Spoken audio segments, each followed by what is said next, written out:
If you're in a really, and I'm telling you, this can save your life at times, especially if you're dealing with someone who's paranoid, who's really paranoid.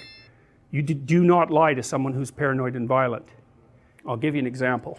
One time I was in an airport, and we were in this lineup to fly back to Canada that said international flights, and so it was a long lineup, like 50 people, and I got about 3 from the front. There were still like 40 people behind me, and the guy behind the counter decided that he was just going to shut down the line and that we could all go to this other line, which was like 300 people long.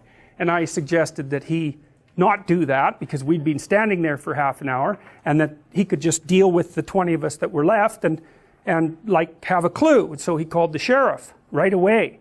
And this was down in Florida, and it wasn't that long after 9/11. And so these guys came up, and they were armed.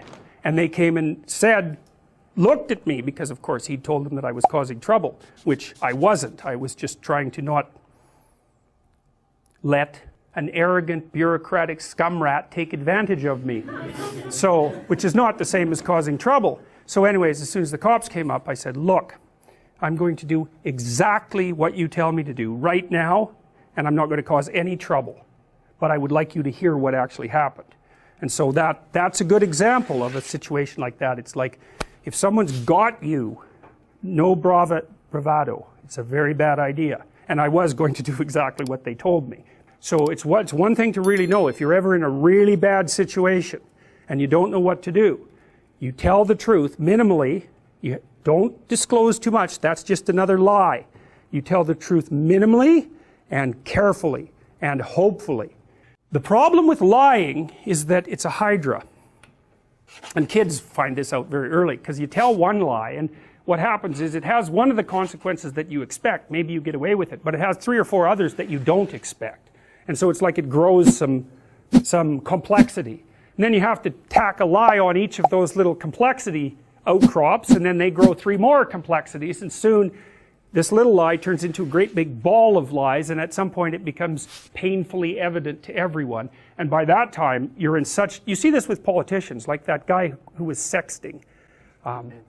Anthony Weiner, yeah, perfect name for him, man. It's so funny. I shouldn't make that comment because it's so obvious, but it's still funny. But, you know, that's exactly what happened to him. It's like, it wasn't even so much the event, because...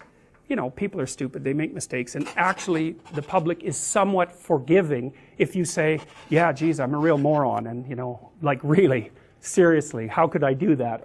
But I did, and like, I'll try not to do it again. But what happens with politicians, and I'm not speaking specifically of politicians, is they'll make an error, and it gets exposed, and then they make 3 others trying to cover it up. It happened with Nixon, for example, and then the whole thing just turns into a complete scandal. And maybe they could have got out of it at the beginning by just telling the truth. It's like, yes, I'm an idiot, you know, I'll try not to do it again.